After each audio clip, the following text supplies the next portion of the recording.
For about 4 months, my own son had me halfway convinced I was losing my mind. I want you to understand how that happens, because before it happened to me, I'd have told you it never could. I'm not a soft man. I laid brick in Omaha, Nebraska, for 37 years. I built retaining walls that'll outlast my grandchildren. My mind is the one thing I've never once had to worry about. And by that spring, I was standing in my own kitchen at 63 years old, holding my wallet, unable to remember whether I'd already been to the bank that week, and starting to wonder if the thing everybody kept gently telling me was true, because everybody was telling me. My son Todd, mostly. He'd say it kindly, with his hand on my shoulder. "Dad, you went to the bank Tuesday, remember? You took out cash. You were pretty confused about it, and I didn't remember, because I hadn't gone." But he said it so gently, so many times, and he had the withdrawal slips to prove somebody had, that I started to think maybe the problem was me. $94,000 came out of my accounts over about 10 months, and every dollar of it, according to my son, was me, confused, forgetful, wandering into the bank and taking out cash and losing track of it. That's the story he told the bank. That's the story he told my daughter. That's the story he told my grandkids. And it was working, because it's the easiest story in the world to believe about an old man. There was only one thing my son forgot. 2 years ago, my 16-year-old granddaughter put a little app on all of our phones, so the family could see where everybody was, Todd included. And Todd never thought about it again, because who thinks about that? A kid set it up. Old Maya's app. That app had been quietly writing down where my son's phone was, every hour of every day, for 2 years, including every single time he stood at that teller window with my money. If you're new here, stay with me, because this one is about the cruelest trick there is, making somebody doubt their own mind. And it does not end where you think. Drop a comment and tell me where you're watching from. I read every one. And if you haven't subscribed, do it now, because you're going to want to see how a bricklayer beat this. My name is Dean Coyle. I'm 63. I've lived in Omaha my whole life, and until 2 years ago I'd have said I had a good one. I laid brick and block for 37 years, most of it union, out of a hall on the south side. Commercial work, foundations, restoration on some of the old buildings downtown. It's hard on a body. My knees are shot and my back files complaints. But there is nothing in this world like driving past a building you helped raise and knowing it's standing because you did your part right. A wall is honest. It's plumb, or it isn't. You can't fake a wall. My wife was Marion. We were married 34 years. She worked in the billing office at a clinic on Farnham Street, and she ran our whole life, including our money, because I was better with a trowel than a checkbook, and we both knew it. Marion died 3 years ago. Heart. It was fast. She was here on a Sunday and gone on a Wednesday, and I'm not going to spend your time trying to describe what that did to me, except to say that a man who's spent 34 years being organized by somebody else does not know how to organize himself, and I was drowning in paper.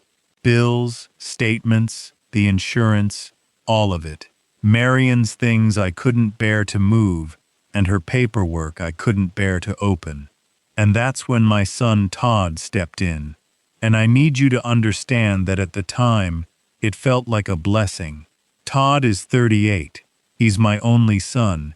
His sister Janet lives out in Denver. Todd ran a small contracting outfit here in town, or I thought he did. He was always the charming one, always had a deal working, always knew a guy. And after Marion died, he came to me and he said, "Dad, let me take all this off your plate. The bills, the accounts, the paperwork. You shouldn't have to fight with this on top of everything. Let me handle it. And I about cried with relief. My boy, stepping up. He had me sign a power of attorney. He said it was just in case. In case you're ever in the hospital, Dad, so I can pay your bills, that's all. And he had the bank add him as a signer on my accounts so he could help manage things. I signed everything he put in front of me. I was grieving, and I trusted my son, and I did not read one word of it. That is the part I don't come out of well. I handed a man the keys to my entire life because I couldn't stand to look at a stack of envelopes with my dead wife's handwriting on them, and I'd do it again, honestly, because you're supposed to be able to trust your son. But I want you to hear it plainly. The grief is the door. Every time. They don't break in. You're so busy hurting that you hand them the key and thank them for coming. For about a year, everything was fine. Or I thought it was. What I didn't know, what nobody knew, not even his own wife, was that Todd was drowning worse than I ever had. His contracting business had been dead for 2 years. He'd been keeping up the appearance of it. Big truck, the house in a nice part of town, his kids in a good school, and underneath it, a second mortgage his wife didn't know about, and a gambling problem he'd picked up, trying to dig his way out, driving over the river to the casinos in Council Bluffs, and making it all worse. He was probably $130,000 underwater and sinking, and he had a grieving father who'd just handed him a power of attorney and a spot on all his accounts. So he started borrowing. I'm sure that's how he told it to himself at first. Borrowing. Just till the next job. He'd put it back. A few thousand here. Then more. And when a few thousand became 10,000 became 50, he had a problem. Because eventually, somebody was going to look at those accounts and ask where the money went. Unless the person whose accounts they were couldn't be trusted to know.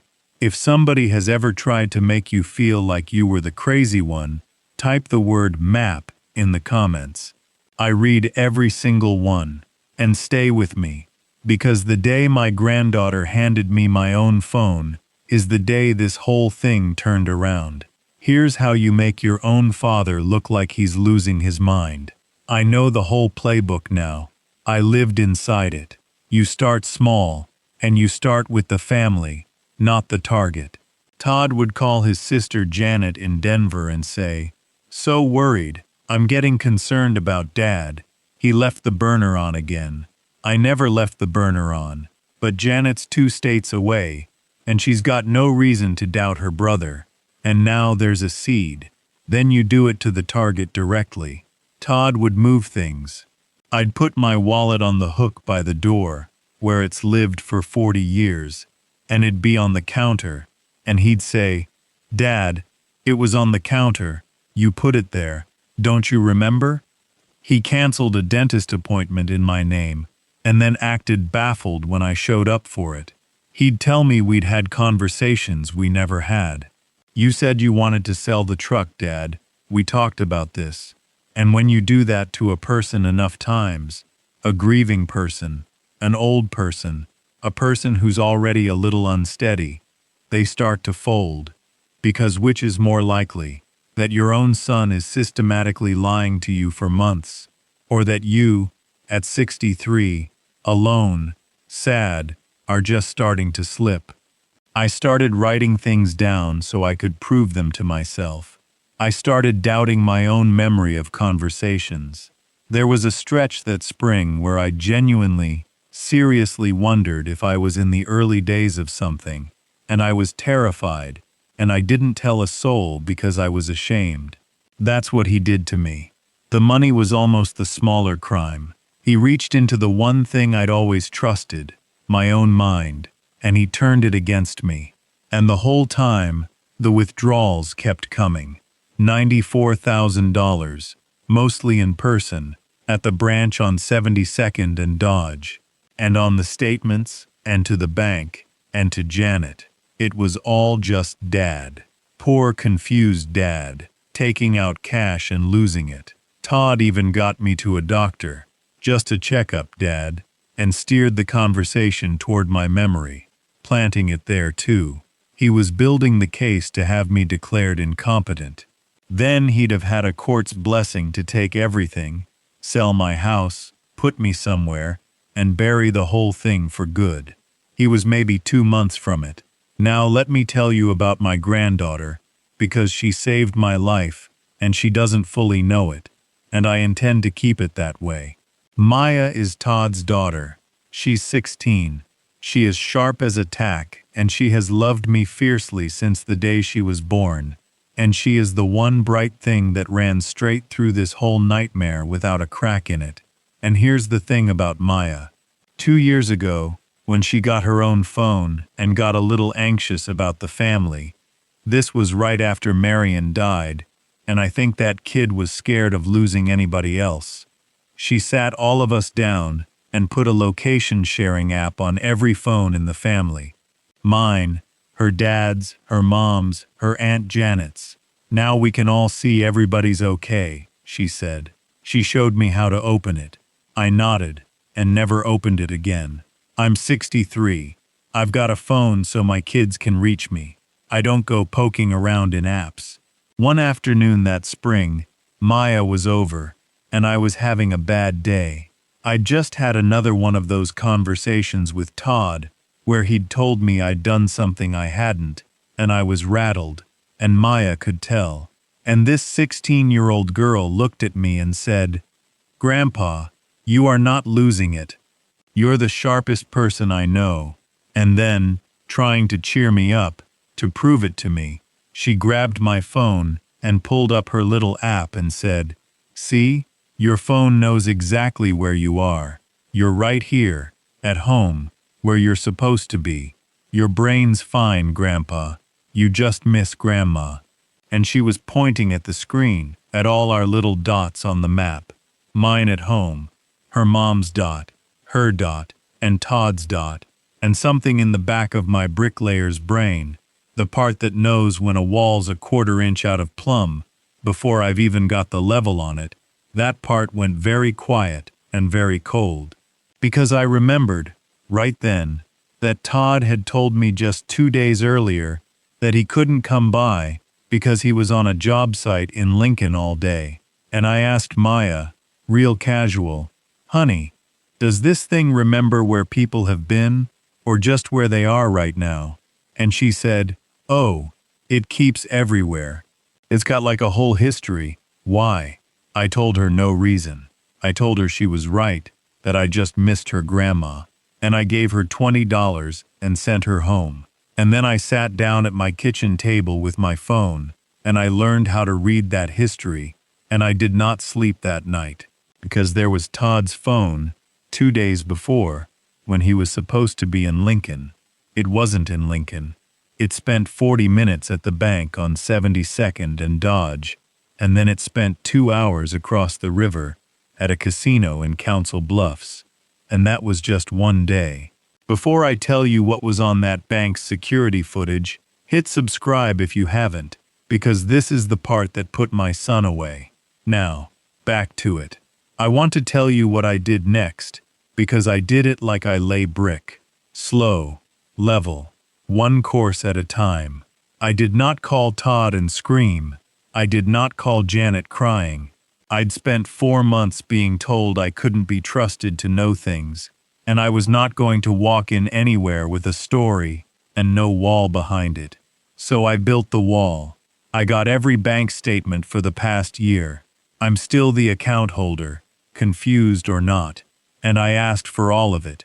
I laid out every single withdrawal, date, time, branch, amount, and then I went through that location history, day by day, and next to every withdrawal, I wrote down where Todd's phone was at that exact hour. It was at the bank. Every time. On 72nd and Dodge. At the teller window. On the date. And at the hour. My money walked out the door. Money he'd told everyone I had taken. And on the days he'd given the family reasons he couldn't help with me. The job in Lincoln. The time he had the flu. The weekend he said he was at his kid's tournament. His phone told a different story. The bank, the casino, a check-cashing place on Leavenworth.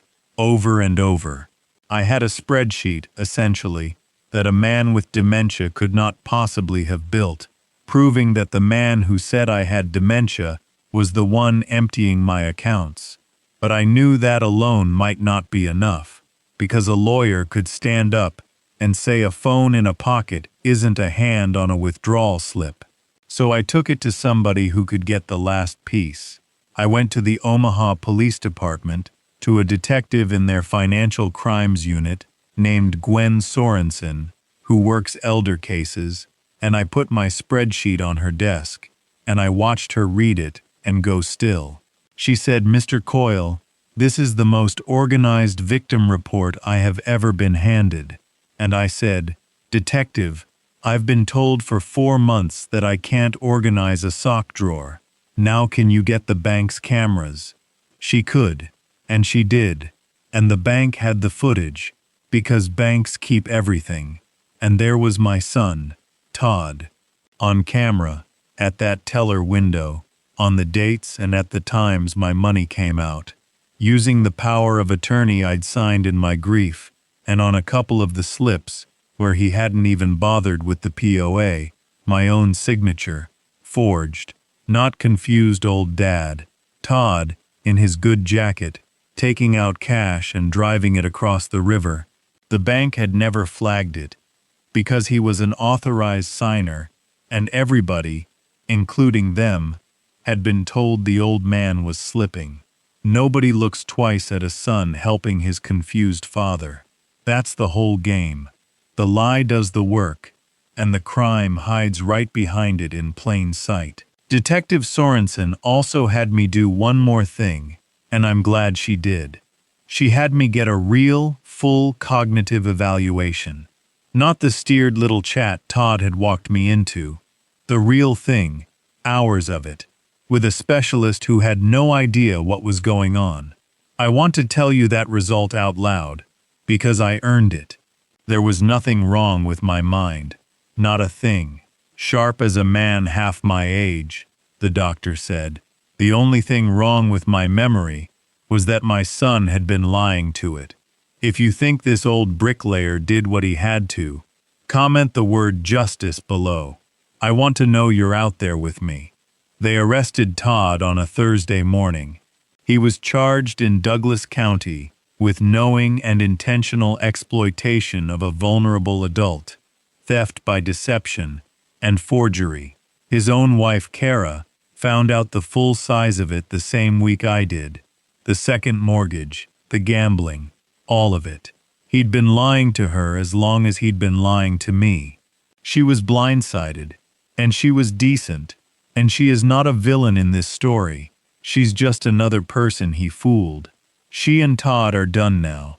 He hired a lawyer, and there was a lot of talk about his gambling being an illness, and I don't doubt that part is true. But an illness explains why he needed money. It does not explain why he spent 4 months trying to convince his own father, and a doctor, and a courtroom, that I had lost my mind. You don't do that by accident.